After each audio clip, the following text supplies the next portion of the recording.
உங்களோட பம்பாய் படம் வந்தது, உங்களை பல பேர் பார்த்துருப்பீங்க. என்னுடைய தனிப்பட்ட கருத்து, மனிதத்தின் நண்பர்லாம் இல்லை, நானும் ஒரு கவிஞன்கிற முறையில் பம்பாய் படம் தமிழகத்தில் தயாரிக்கப்பட்ட மிகச்சிறந்த கலைப்படைப்பு, கிரியேட்டிவ், நல்ல ஒரு அற்புதமான மிகச்சிறந்த கலையம்சங்கள் கொண்டு நல்ல படைப்பு. அதில் ஒரு நோக்கமும் நல்ல நோக்கமும் அவருக்கு இருந்தது.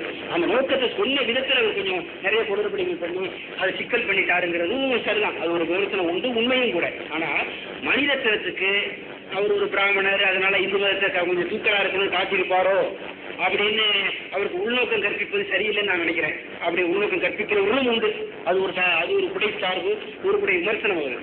நான் அங்கே போக விரும்பல. ஆனால் படத்தை ஒட்டுமொத்தமாக சினிமா ரசிகர்கள் என்ற முறையில் உட்கார்ந்து நான் பார்க்கிற போது தமிழ்ல ஒரு அற்புதமான கலை படைப்பது, அந்த கதாபாத்திரங்களை உருவாக்குவதற்கு அவர் எடுத்திருக்கிற முயற்சி இருக்கிறதே, அதை தலைவணங்கி ஏற்றுக்கொள்ள வேண்டும். இன்னைக்கு இந்தியாவில் இருக்க மிகச்சிறந்த இயக்குநர்கள் அவர் ஒருத்தர், முருநாள்சன், அந்த சத்யஜித்தை வரிசை வைத்து பேசப்படத்தக்கவர் என்று வடநாட்டு பத்திரிகைகளே ஒரு மனித கருத்தை எழுதுகின்றன. நல்ல அருமையா கொடுத்தாரு. இந்து மத இஸ்லாமியத்தினுடைய ஒற்றுமையை இப்போ இவன் அடிச்சுட்டு சாவரான இந்த மனிதன் மதம் என்பதன் பெயரால் மனித உயிரை பறிபோகின்றன என்கிற அவருடைய அக்கறை, அழுத்தம், ஆத்திரம் காட்சிக்கு காட்சி வெளிப்படும். இதுல இந்த இந்து மத குழந்தையும் இஸ்லாம் குழந்தையும் சேர்ந்து கைகோத்தில் ஒன்னா சேர்ந்து ஒரு இடத்துல உங்களுக்கு நினைவுறுத்தும் காட்சியை நினைவுறுத்தி நினைக்கிறேன். அதிகமாக நான் வெறிக்க விரும்பவில்லை. அப்ப அடிச்சு கொள்றதுக்காக 2 மத தீவிரவாதிகள் ஓடி வருவாங்க. அறிவாள இங்க தமிழ்நாட்டில் வெட்டப்பட்ட காட்சி அதை பார்த்தீங்கன்னா எனக்கு தெரியாது. இந்த படத்தை நான் சிங்கப்பூர்ல பார்த்தேன். சிங்கப்பூர்ல எனக்கு பம்பாய் கிடைச்சது. அப்போ ஓடி வரும்போது 2 பக்கம் ஓடி வரும்போது இந்த குழந்தைங்க 2 செய்யும் ஓடி ஒழிஞ்சு தப்பிச்சிடும். நாம பார்க்குற நமக்கெல்லாம் அந்த குழந்தைகளை கொண்டு வாங்களோ, இஸ்லாமிய தீவிரவாதியும் ஓடி வர்றாங்க, இந்திய தீவிரவாதியும் ஓடி வர்றாங்க.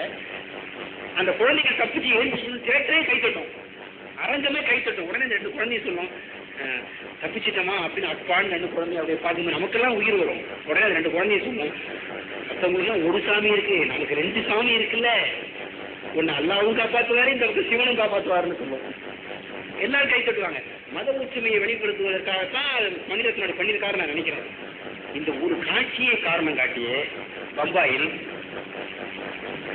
அப்புறம் இந்துக்கும் இஸ்லாமுக்கும் பிறந்ததுக்காக அந்த குழந்தை பிறந்துருச்சுங்கிறதுக்காகவும் இந்த மதத்தை, இந்த படத்தை கடைசி இந்தியா முழுக்க இஸ்லாமிய அமைப்புகள் தீவிரமாக போராடினேன். அது மட்டும் இல்லை, அன்பு சகோதரர் மணிரத்னம் அவர்களுக்கு சென்னையில என்ன கதி நடந்ததுன்னு உங்களுக்கு தெரியும். இப்படிப்பட்ட சம்பவங்கள் இனிமேல் நடக்கக்கூடாதுங்கிற ஒரு கவலையோடு, சகோதர வாஞ்சியோடு உங்களை நான் கேட்டுக்கொள்கிறேன். நல்ல நோக்கத்தோடு வெளியில் வருகிற கலைஞர்களை எல்லாம் நீங்கள் ஏதோ நம்ம மதத்தை தாக்கி விட்டார்கள் நீங்களாக கற்பனை செய்து கொண்டு தாக்குதல் முயற்சியில் ஈடுபடுவது என்பது உங்கள் இனத்திற்கு எதிரிகள். நான் பேர் யாரையும் சொல்ல விரும்பல, ரொம்ப அதிகமாக போக விரும்பல. நீங்கள் வளரக்கூடாது, வாழக்கூடாது, இந்த நாட்டுக்கு விரோதிகள் என்று யார் பொய்யாக சொல்லிக் கொண்டிருக்கிறார்களோ அவர்களுடைய வாதத்துக்கு அணி சேர்ப்பது போல உங்களுடைய நடவடிக்கை அமைந்து விடுகிறதோ என்று நான் ஆசைப்படுகிறேன். அதற்கு ஐயா அவர்கள் விளக்கத்தை நான் கோரி ஆசைப்படுகிறேன்.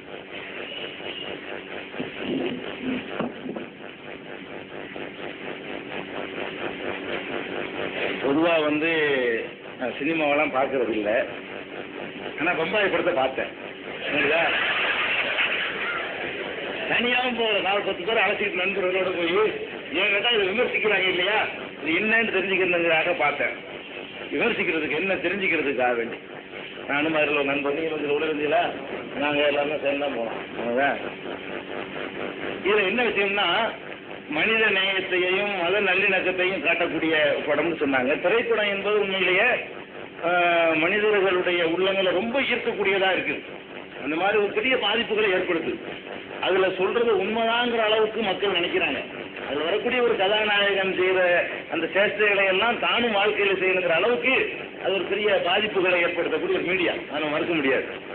அந்த மீடியாவை மணிரத்னம் அவர்கள் மனித நேயத்துக்காக பயன்படுத்துறதுனால 10 பொய்ங்க, தப்பு நான் ஒத்துக்கிற மாட்டேன். கேளுங்க, பம்பாய் என்பது பம்பாயில் நடந்த கலவரத்தை அடிப்படையாக தான் மையமாக வச்சு செய்து அதை சொல்வதற்கு அவர் தேர்ந்தெடுத்துக் கொண்டது ஒரு கதை. அது 2வது விஷயம். பம்பாய் என்றதுக்கு பெயர் வச்சதும் அந்த கதையினுடைய அடிப்படை என்னன்னு கேட்டா, பம்பாயில் நடந்த கலவரத்தை பற்றி சொல்வது. இந்த கலவரத்தை எப்படி, என்ன மாதிரி அந்த கலவரம் நடந்துச்சோ அந்த மாதிரி தான் சொல்லணும். என்ன நடந்துச்சு கலவரம்? பம்பாயில் நடந்த கலவரத்துல இந்து முஸ்லீம்கள் ஃபைட் பண்ணி மோதி கொண்டார்களா? அந்த கலவரமா? கிடையவே கிடையாது. சிறுபான்மையாக இருக்கக்கூடிய முஸ்லீம்களை இந்தியாவில் தமிழகத்தில் மராட்டியத்தில் இருந்த போலீஸும் ராணுவமும் அங்க உள்ள மக்களும் சேர்ந்து போய் சூறையாடினாங்க. எதிர்த்து ஃபைட் பண்ண சம்பவம் நடக்கல. 2000 பேர் ஒரு நாள்ல கொல்லப்பட்டாங்க. 2000 பேர் சிறுவர்கள் பெண்கள் கொல்லப்பட்டாங்க. அதாவது வகுப்பு கலவரம் என்பது வேறு. இங்கிட்டு 10 பேர் அங்கிட்டு 10 பேர் அடிச்சுக்கிறான் பாருங்க. அதை பேலன்ஸாக அதை காட்டணும். பம்பாயில அதுதான் நடந்ததால அது நடக்கலைங்க. ஒரு 5000 பேர் திரண்டுகிட்டு வந்து 25 பேர் அடிக்கிறது. இது கலவரம். 25 பேர் ஃபைட்டா பண்ணுமா? 5000 பேர் அந்த வித்தியாசம் இருந்துச்சு. அந்த அணியில அந்த கலவரத்துல அந்த டிஃபரன்ஸ் இருந்துச்சு. 5000 பேர் திரண்டு வந்து 25 பேரை சின்ன பெரிய ஆம்பளை பொம்பளை வெட்டி குவிக்கிறாங்கன்னு சொன்னா, அதாவது ஆடையை தூக்கி பார்த்து இந்த சுண்ணத்தை செஞ்சிருக்கான்னு பார்த்து போலீசார் சுட்டு தள்ளினார்கள் இந்தியா கூடையில எழுதியிருந்த அந்த நேரத்தில் இந்தியா கூடைய மாதிரி பத்திரிகைகள்ல. அப்ப இது ஒரு கலவரமே கிடையாது. அதாவது இது என்னன்னு கேட்டா, சின்ன ஒரு சமுதாயத்தை பெரிய ஒரு சமுதாயம் நினைத்துக் கொண்டு அவர்கள் கையில் ஆட்சி இருக்கிறதை பயன்படுத்திக் கொண்டு அழித்த ஒரு கொடூரம் இது. இது கலவரமாக நீங்கள் எடுத்துக்கொள்ளவே கூடாது. இப்படிப்பட்ட ஒரு சம்பவத்தை இதற்காக தான் கிருஷ்ணா கமிஷன் போட்டாங்க. கிருஷ்ணா கமிஷன் விசாரணையில பெரிய பெரிய போலீஸ் அதிகாரிகள் எல்லாம் மாட்டிக்கிட்ட பிறகு அந்த கமிஷன் விசாரணையை முடக்குமாறு முதல்ல இந்த சிவசேனா அரசு கூட்டணி அரசு வந்த உடனே முடக்கி உத்தரவு போட்டாங்க. அவங்களே கூட்ட மறுபடியும் சாட்சியங்கள்லாம் முடக்கிட்டு மறுபடியும் உயிர் கொடுத்துருக்காங்க. கிருஷ்ணா கமிஷன் ரிப்போர்ட் வரும்பொழுது இன்றைக்கு இருக்கிற நிலையில சிவசேனா கவர்மெண்ட்ல ரிப்போர்ட் வந்தா கூட கண்டிப்பாக அது வகுப்பு கலவரம் என்றோ சமமாக மோதி கொண்ட சண்டை என்று சொல்ல மாட்டாங்க. இன்னைக்கு உள்ள கவர்மெண்ட்ல அறிக்கை வந்தா கூட அவ்வளவு பெரிய ஒரு கொடும் வெறியாட்டத்தை இவர் எப்படி சித்தரிக்கிறார்னு கேட்டா, 2 பேரும் சமமா மோதி கொண்டார்கள் காட்டுறாரு அந்த படத்துல. அந்த கலவரம் முத்தி போயிருக்கும். மால் தாக்கரை மாதிரி ஒருவர் அவர் சித்தரிச்சிருக்கிறாரு. முஸ்லிம் தாக்கரை மாதிரி ஒருவர் அவர் சித்தரிச்சிருக்கிறாரு. முஸ்லிம்களுக்கு இப்படி தலைமையேற்று நடக்க யாருமே இல்லை, ஆனா ஒரு தலைவர் சித்தரிச்சார் அவரு. அதாவது பால் தாக்கரே மாதிரி முஸ்லீம்களுக்கு அங்க யார் தலைவர் சொல்லுங்க, யாராவது பேப்பர்ல படிச்சிருக்கிறீங்களா? டோட்டல் முஸ்லீமுக்கு இந்த பால் தாக்கரை மாதிரி அவங்களை தூண்டக்கூடிய தமிழ்நாட்டிலாவது முஸ்லீம்களுக்கு அமைப்புகள்லாம் உண்டு. பம்பாயில் அப்படி ஏதாவது தலைவர்கள் யாராவது இருந்தாங்கன்னா ஒரு தலைவர் கிடையாது. இருந்தாலும் தாடி ஜிப்பாங்க பெரிய ஒரு அசரத்து மாதிரி ஒரு தோற்றத்துல ஒரு சித்தரிக்கிறாரு. கலவரம் இருக்குது, நிறைய இடத்தெல்லாம் ஓடுது. பஸ்கரோன்னு அவர் சொல்றாரு. அப்பதான் கலவரம் நிற்குது. யார் சொல்றாரு? முஸ்லீம் சொல்றாரு. முஸ்லீம் தான் அதாவது கலவரத்தை ஆரம்பிச்சாங்கிற மாதிரி கொண்டு வந்து கலவரத்தை நிறுத்துறது யாரு? இவர் பஸ்கரோன்றவன கலவரம் நிற்குது. பஸ்கரோன்னா நிறுத்துங்கள்.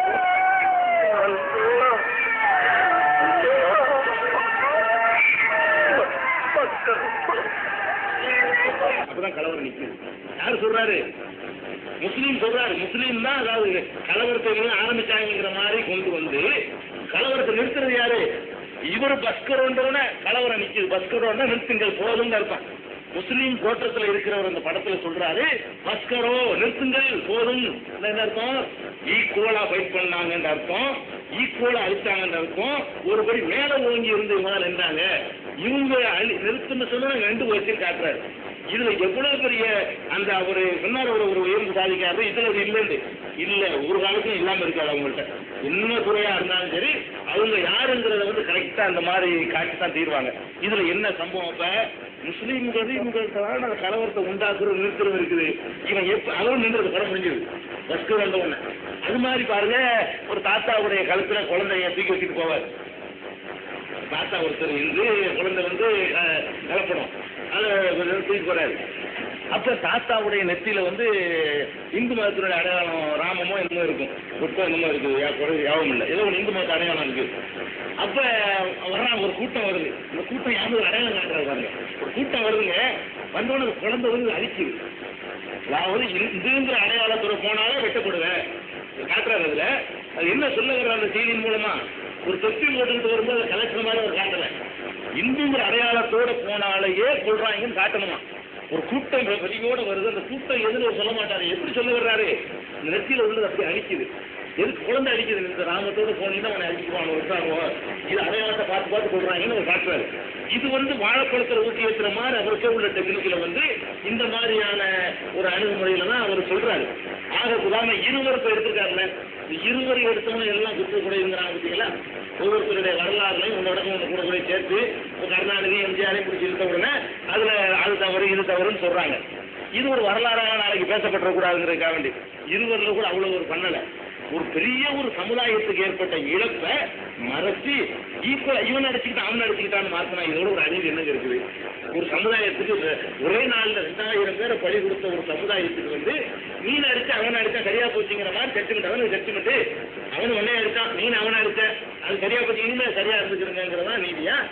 அது அந்த அளவுக்கு அவர் காட்டினாரா? பால் தாக்கரே எந்த மாதிரி போலீஸார் எந்த மாதிரி சுட்டாங்களோ போலீஸார் கட்சிகள் போலீஸார் உடனே இருந்தாங்க முஸ்லீம்கள் அழிக்கிறது இல்லை அந்த மாதிரி பிளான் பண்ணி போலீஸார் சேர்ந்திருந்தாங்களே மார்க் பண்ணி வச்சுக்கிட்டு இருந்து அந்த கடைகள் எல்லாம் கொள்ளையடிச்சாங்களே அடையாளம் போட்டு போயிட்டு அதிகாரிகள் மாதிரி வாக்கெடுக்கிற அதிகாரிகள் மாதிரி அந்த மார்க் பண்ணி போட்டு நானே சொல்லலை இந்தியா துறையில் சொன்ன அந்த ரிப்போர்ட்டை வச்சு மட்டும் நான் சொல்றேன். அதை விட கூட எங்களுக்கு கிடைச்ச ரிப்போர்ட் அங்கே உள்ள பம்பாயில் உள்ள முஸ்லீம் சகோதரர்கள் எங்களுக்கு அனுப்பின ரிப்போர்ட் அதை விட சோகமானது. நான் சொல்றேன் நடுநிலையான பத்திரிகையாளர்கள் அந்த ரிப்போர்ட்டை சொல்றேன். மார்க் பண்ணி கொண்டார்கள் மார்க் பண்ண இடங்கள் பூரா கரெக்டா அடிக்கப்பட்டுச்சு. பக்கத்துல 4 கடை இருக்குங்க ஒண்ணு சரியா அடிக்கப்பட்டிருக்கும் 3 ஒண்ணு ஆயிருக்காது. கலங்கரத்தில் அடிக்கிறது கூட இவ்வளவு பிளான் பார்த்தீங்களா? கூட்டத்தோடு அடிக்கும்போது எல்லாம் கரெக்ட் மேனிக்கு தானே அடிப்பான். இவன் கரெக்டா மார்க் பண்ணி வச்சுக்கிட்டு அடிச்சு சூறையாடினது இதெல்லாம் இப்படி தலையில சித்தரிச்சார இது தடை செய்யப்பட வேண்டிய ஒரு கருத்து இல்லையா? இது இப்படி மக்கள்கிட்ட பரவி போச்சுன்னா அடுத்த தலைமுறைக்கு எவனுக்கு தெரியும் பம்பாய் உண்மை வரலாறு? கிருஷ்ணா கமிஷ அறிக்கை வந்து யாரு சொல்ல முடியும்? கேரண்டி சொல்ல முடியும்? வரலாறுக்கு முனைக்கிட்டானே என்ன பண்ணுவீங்க? அப்ப அடுத்த வரலாறுல என்ன இடம்பெறும்? பம்பாயில் ஒரு கலவரம் நடந்தது. இங்கிட்ட 2000 பேர் செத்தான் அங்கிட்ட 2000 பேர் செத்தான். முஸ்லீம் அதை தூண்டி விட்டான். அவன் நிறுத்தத்தில் நின்றுச்சு. நீங்க இன்னொரு பார்வையில அவங்க அந்த ஒற்றுமைங்கிற நல்ல நோக்கத்துல பார்த்திருக்கிறாங்க. நம்முடைய நிலையிலிருந்து பார்க்கல, பாதிக்கப்பட்ட நம்ம சமுதாயத்தினுடைய அந்த இழப்புகள்ல இருந்து பார்க்கல. நீங்க அதை இன்னொரு பம்பாயில் நடந்தது என்ன என்பதையும் ஐயா அவர்கள் கவனத்தில் வைத்து இன்னொரு இதை போட்டு பார்த்தாங்கன்னா இவ்வளவு வஞ்சகமாக முஸ்லீம்களுக்கு ஒன்றும் நடக்கலன்னு காட்டிருக்கீங்க. அந்த படம் ஒரு 50 வருஷத்துக்கு பிறகு இந்த படம் தான் பேச சரித்திரமா இருக்கும். 50 வருஷத்துக்கு பிறகு இந்த படத்தை பார்க்கக்கூடிய என்ன செய்வான்னா பம்பாயில் அதெல்லாம் ஒண்ணு கிடையாது உங்களுக்கு ஒன்றும் நடக்கல. அவனுக்கு எப்படி இருக்கும் பம்பாய்?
அந்த ஒற்றுமைங்கிற நல்ல நோக்கத்துல பார்த்திருக்கிறாங்க.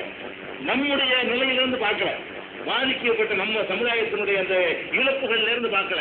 நீங்க அதை இன்னொரு பம்பாயில் நடந்தது என்ன என்பதையும் ஐயா அவர்கள் கவனத்தில் வைத்து இன்னொரு இதை போட்டு பார்த்தாங்கன்னா இவ்வளவு வஞ்சகமாக முஸ்லீம்களுக்கு ஒன்றும் நடக்கலன்னு காட்டிருக்கீங்க. அந்த படம் ஒரு 50 வருஷத்துக்கு பிறகு அந்த படம் தான் பேச சரித்திரமா இருக்கும். 50 வருஷத்துக்கு பிறகு அந்த படத்தை பார்க்கக்கூடிய நினைச்சீங்கன்னா பம்பாயில் அதெல்லாம் ஒண்ணு கிடையாது, உங்களுக்கு ஒன்றும் நடக்கல. அவனுக்கு எப்படி இருக்கும்?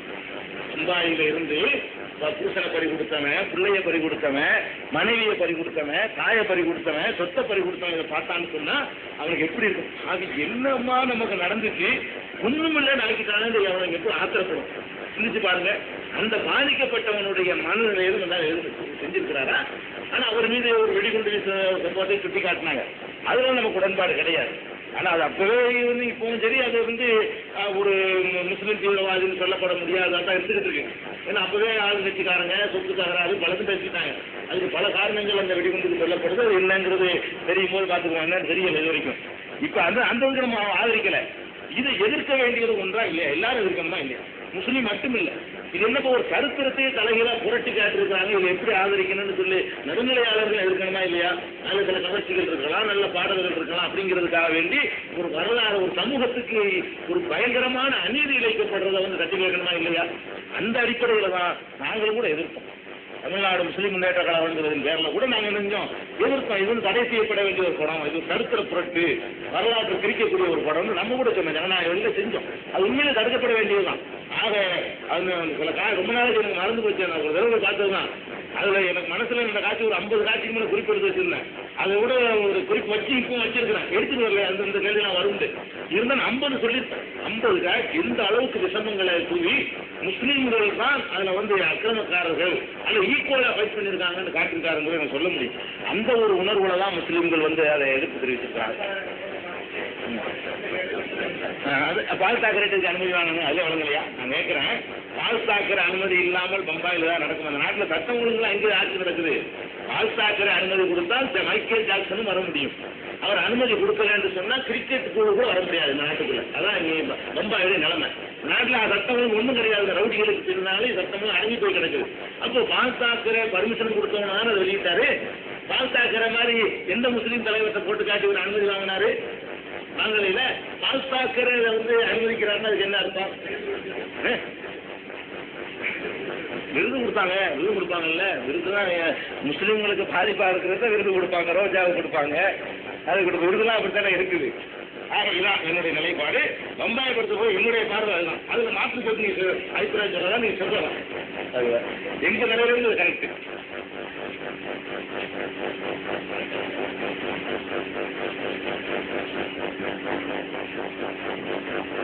எந்த ஒரு கருத்துக்கும் 2 கருத்து இருக்கும். இரண்டாவது கருத்தை மதித்து ஏற்றுக்கொள்வதுதான் மனிதத்தன்மை. அதனால உங்க கோணத்துல, உங்களுடைய பார்வையில உங்களுக்கு இருக்கிற இயற்கையாக உடைய கோபம், இதே கோபத்தை நண்பர்கள், நம்ம முஸ்லீம் நண்பர்கள் இடம் மலேசியா சிங்கப்பூர்ல வெளிப்படுத்தியிருக்கிறார்கள். அந்த நேரத்தில் நாங்கள் சில கருத்தரங்களை அவங்க நடத்தி பேசிக்கிட்டோம். நீங்க சொன்ன செய்திதான் அவங்களும் ஒரே ஒத்த நீரோட்டத்தில் நீங்க என்ன சொன்னீங்களோ அதே வேகத்தில் அதே உணர்வோட என்கிட்ட சொன்னாங்க. அவங்க இருந்தாலும் பின்னால மனிதத்திற்கு நடந்த நிகழ்வுகள் நிகழ்ந்திருக்க வேண்டாங்கிற அந்த ஆதங்கத்தை தான் நான் சொன்னேன். அதுல இன்னொரு அக்கறையும் எனக்கு இருக்கிறது என்கிற எந்த உள்நோக்கத்தை நீங்கள் புரிந்து கொள்ள வேண்டும். இப்படி ஒரு தீய பெயரை, ஒரு வன்முறை பட்டத்தை இஸ்லாமிய சமுதாயம் சுமத்த தேவையில்லைங்கிறதுக்காக சொன்னேன். மனிதத்தினத்துக்கு தடை எடுத்து அவருடைய போக்கு தவறு அரசாங்கம் வெளியிட்டு இருக்க கூடாது, தடுத்து விடுங்கள் அப்படின்னு நம்ம வைக்கிற கோரிக்கை நியாயம் அரசாங்கம் பார்த்துங்க. அதை பல பகுதியில் வச்சுட்டாங்க. கடைசியில் படம் ஊரு கூட ஓடுனதெல்லாம் ஒண்ணுமே இல்லை, எலும்பு கூடுதான். ஒன்றும் இல்லை, கதையை முன்ன பின்ன கூட புரியாது. பல ஊர்ல ஓடுனது, பல ஊர்கள் ஓடவே இல்லை, கடைசியில் டப்பாவுக்கு போயிடுச்சது. ஆனா நம்ம வாத பிரதிவாதம் வைக்கிற போது அப்படி செய்து விட்டாரே என்பதற்காக பாத்தீங்களா, சல்மான் ருஷ்டிக்கு என்ன பண்ணாங்களோ அதே மாதிரிதான் நம்ம ஊர் ருஷ்டிக்கு.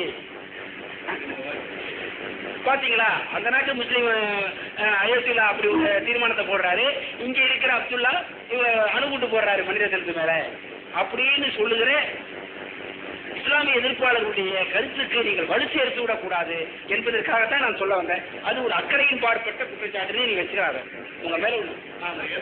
ஆதாரை மிக்க நன்றி. இவ்வளவு நேரம் உங்கள் பொன்னான நேரத்தை ஒதுக்கி எனக்கு கொஞ்சம் அதிக நேரம் கூட ஒதுக்கிருக்கேன்னு நினைக்கிறேன். அதற்காக தனிப்பட்ட முறையில் என்னுடைய மிகுந்த நன்றியை தெரிவித்துக் கொள்கிறேன். குறிப்பாக அன்பு சகோதரர் சாதி பேராசிரியர் ஜவஹர்லால் அவர்களுக்கும் தமிழக முஸ்லீம் முன்னேற்ற கழகத்திற்கும் என் நன்றியை தெரிவித்துக் கொள்கிறேன். நாமெல்லாம் ஒரு குலை தாய்கள், ஒரு தாய் வயிற்று பிள்ளைகள். இது மேடையில் சொல்ற வசனம் இல்லை, நான் தேர்தலெல்லாம் நிற்கல, எனக்கு அதுக்கு தேவையும் இல்லை. இது அடிமனத்திலிருந்து சொல்லப்படுகிற சுத்த சுயம் பிரகாசமான என் தாயை சாட்சியாக வந்து சொல்லுகிற வார்த்தை. நமக்குள்ள அதிதறிகிறது. திருவள்ளிக்கணி பகுதியை ஒரு பயங்கர பிரதேசம் மாதிரி ஆக்கிட்டாங்க பத்திரிகையில. அது இது மாதிரியான நிலை நீடிக்கக்கூடாது. நான் என்ன சொல்றேன், என்னுடைய தனிப்பட்ட கருத்து கூட நீங்க மறுபடியும் சொல்லுவீங்க, எங்களை கோடைத்தனத்தை வளர்க்குறீங்களான்னு கேட்பீங்க. தாக்குகிறவனை விட தாங்குகிறவனை தான் சரித்திரம் பேசுகிறது. கத்தியை எடுக்கிறவனை விட அந்த கத்தியை எடுக்கிற கத்தியை எடுத்துக்கொண்ட குத்தை தாங்கிக் கொள்கிறவனை, காயத்தை சுமக்கிறவனை, தழும்பை ஏற்றுக்கொள்கிறவனை தான் வரலாற்று தழும்புகள் பாடுகின்றன. எனவே தயவு செய்து பொறுமையாக இருங்கள். நடுநிலையாளர்கள், சான்றோர்கள், அரசாங்கம் உங்களை கவனித்துக் கொள்ளும். அதை ஒரு மிகப்பெரிய அரசியல் தலைவர் வார்த்தையில் சொல்வதானால் கவலை குழந்தைகளை அரசு நிச்சயமாக நன்றாகவே கவனிக்கும் என்ற நம்பிக்கையோடு உங்களிடமிருந்து விடைபெறுகிறேன். நன்றி, வணக்கம்.